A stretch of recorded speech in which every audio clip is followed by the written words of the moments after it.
Dito pala tayo ngayon guys sa school. So susundo tayo ng mga kids. Pero maya maya pa yung labas nila.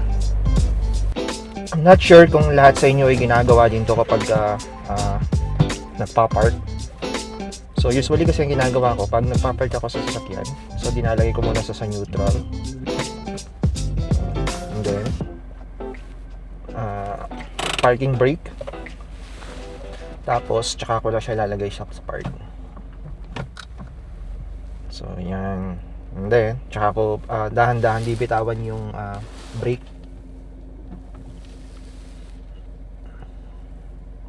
Tayo muna natin yung engine guys. So yun guys, bakit ko nga ba ginagawa yung ganong steps sa pagpapark? So kahit na automatic ang sasakyan mo, kailangan pa rin gamitin ang handbrake kapag nagpapark.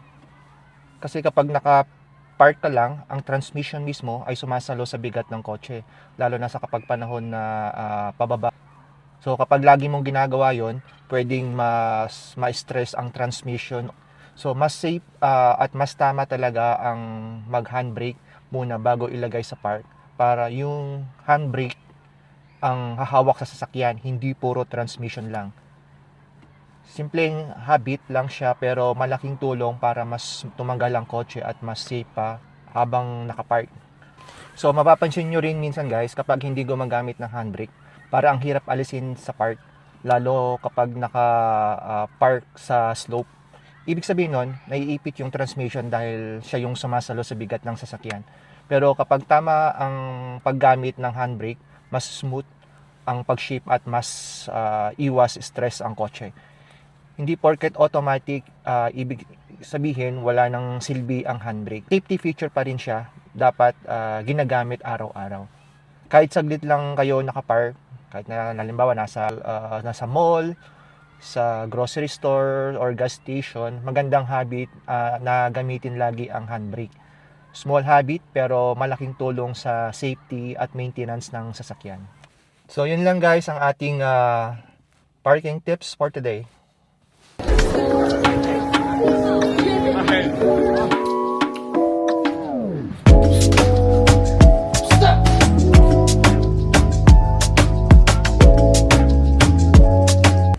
So minove natin ng konti yung sasakyan guys para makapag-park din yung nasa likod natin.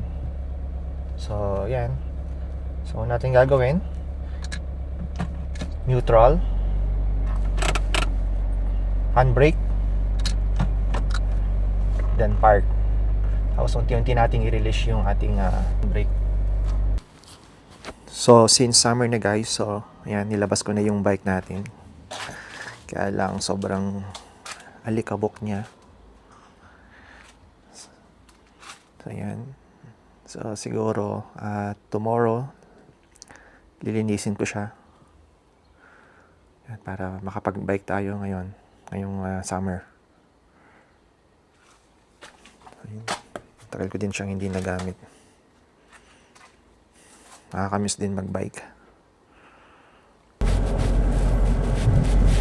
Hi guys, bali papunta nga pala kami ngayon sa park. Dito lang malapit sa amin. So magkikita kasi si Sofia at saka yung friend niya. So parang mag-play yata sila doon sa park.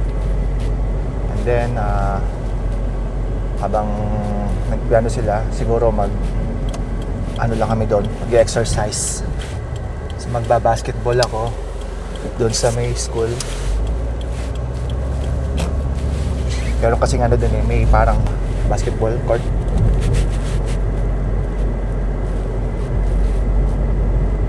So dito lang yung house ng friend niya. So 2 minutes drive lang. Actually yung park wala sa amin.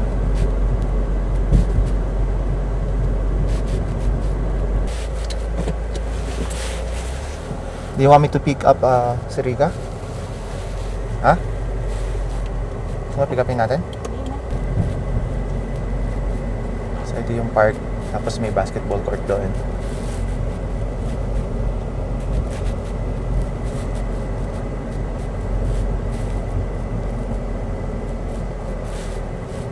Tapos yung school.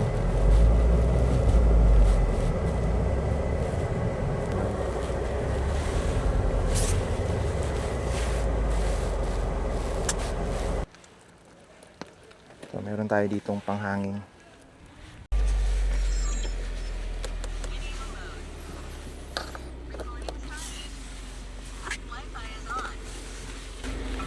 Yung bola.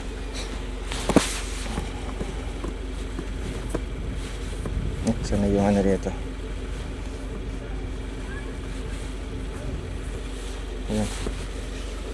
So meron tayong needle dito.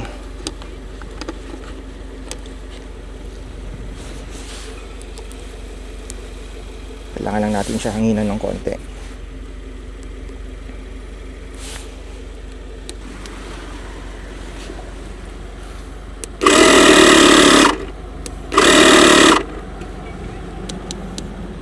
Siguro bawasan natin yung PSI para gumana.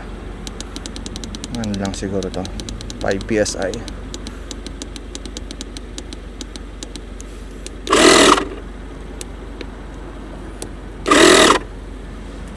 Ano?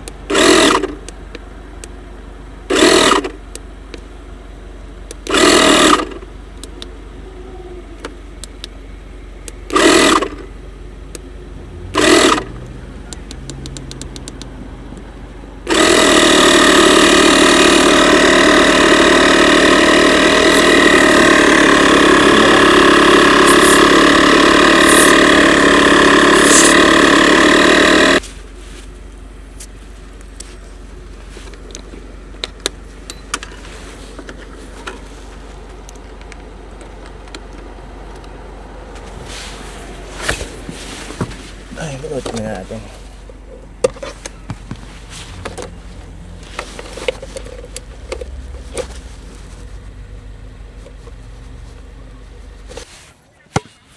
So guys, nandito tayo sa school. Ayan, andun naman sila Sofia naglalaro kasama yung mga friends niya.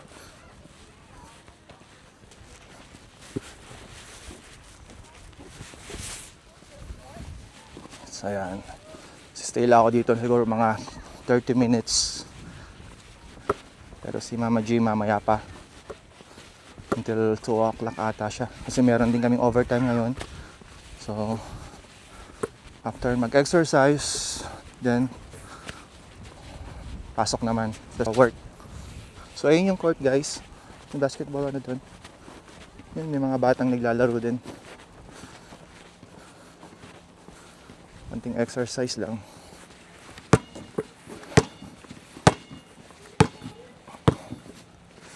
Tagal din ako hindi nakapag-basketball. Hindi naman talaga ako magaling maglaro. Tamang shoot lang.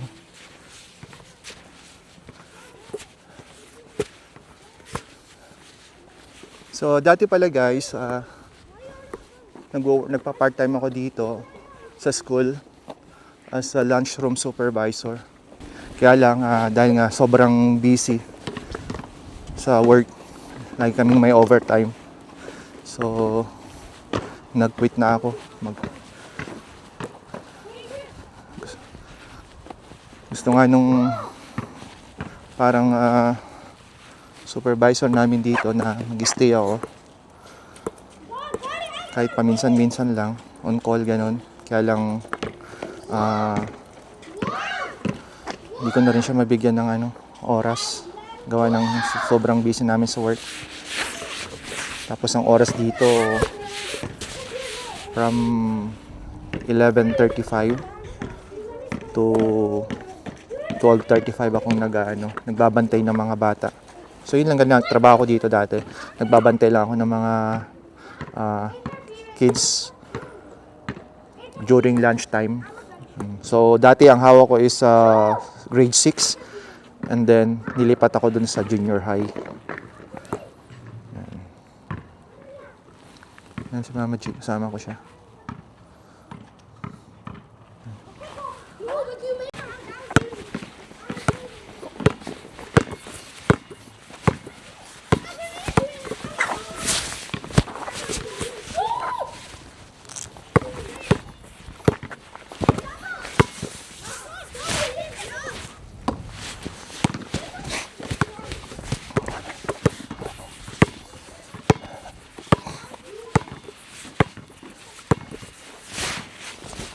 Baba lang.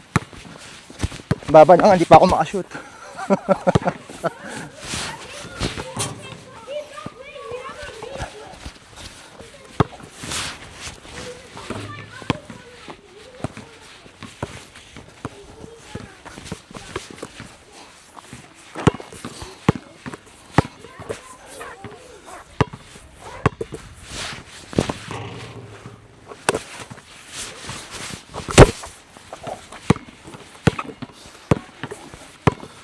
Oh, Kobe Bryant.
Baba oh.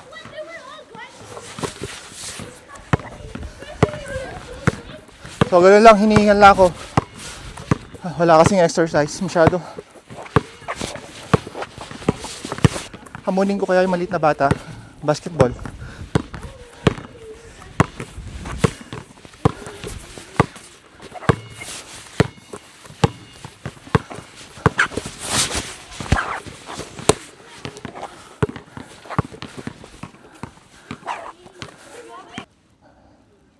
So, rest muna tayo guys. Nakakapagod. Kapag wala ka talagang exercise, mabilis kang hingalin. Uy. So actually hindi naman talaga basketball ang sports ko. Ayan. So pero naglalaro-laro lang din. Nakikisali minsan. Nung high school ako,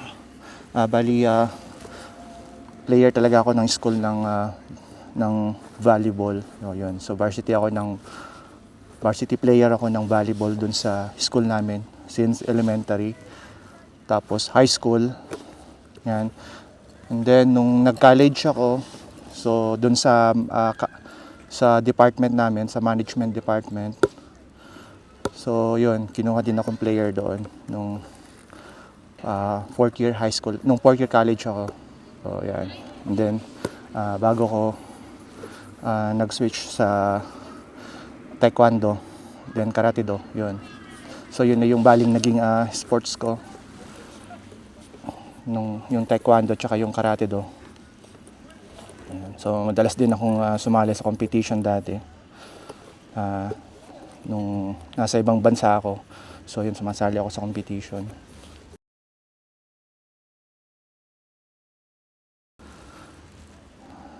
Ayan guys, yun yung mga kids. Laki din tong school na to eh. Hanggang grade 9. Meron sila rito hanggang grade 9. So, bago kami nagpunta dito, so nag-walk muna kami ni Mama J. Siguro mga 30-40 minutes din yun na nag-walk kami. So nag-ikot lang kami dito sa community. Para yun na rin yung pinaka-exercise namin.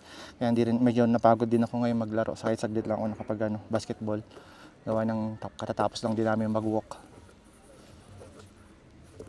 So ito yung bola natin guys. Ngayon pa lang natin siya ginamit. Siguro itong bola na to, 6 years na ata sa akin itong bola na to. Hindi ko naman siya actually binili. Nung nagwo-work ako sa airport, so bali may passenger kasi kami na hindi allowed alin tong bola. So kailangan i-deflate niya. Kaya lang wala siyang pang-deflate tong bola. So taga Ontario pa kasi siya, malayo. So ang ginawa niya, iniwan na lang niya sa amin. Tapos sabi niya kung sino daw may gusto. So ayun, kinuha ko na lang siya. So ngayon ko lang siya ginamit actually after 6 years na nasa akin na to. So ngayon ko lang siya ginamit. Tapos saglit lang. Naka NBA pa naman ako. Kala mo player, kala mo marunong mag-basketball. So 1:27 na pala guys. So 3 minutes na lang.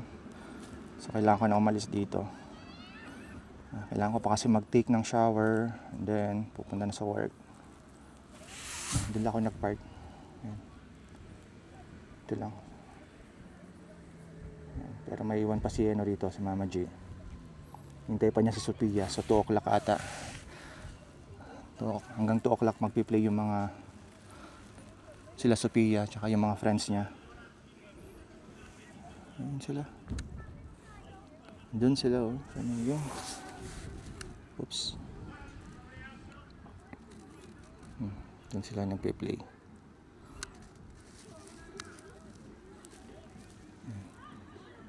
So kasama niya mga Indian na friends niya.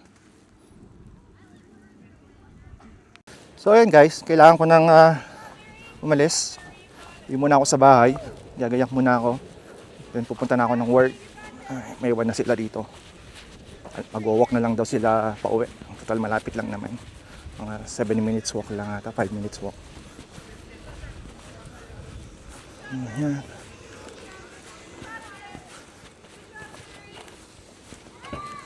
Natin open.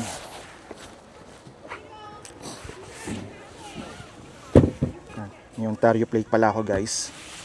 Bigay sa akin nung kasama ko sa work na galing Ontario. Ayan. So bali, nagko-collect kasi ako ng mga license plate. May mga license plates ako sa bahay. Kaso madami pa yung gusto ko sana lahat ng provinces meron ako. Kaso konti pa lang yung meron ako. So yan, pauwi na tayo guys. Ang ganda ng ngayon. Ang ganda ng weather ngayon. Actually nasa I think nasa 20 ang temperature. Pero nagsuot pa rin ako ng para pagpawisan ako. Nagsuot ako ng jacket.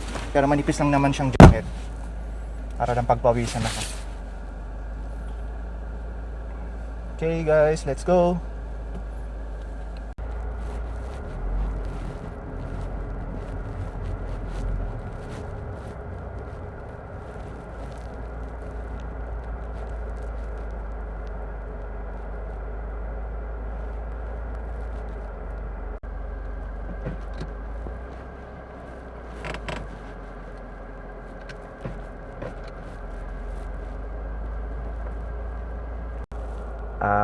Siguro dito ko na lang po natatapusin yung ating vlog.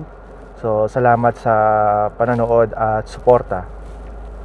Don't forget to like, subscribe at samahan nyo ako sa ating susunod na vlog. Once again, this is Jeffer Valmores in Canada, signing off. See you on our next vlog. Bye!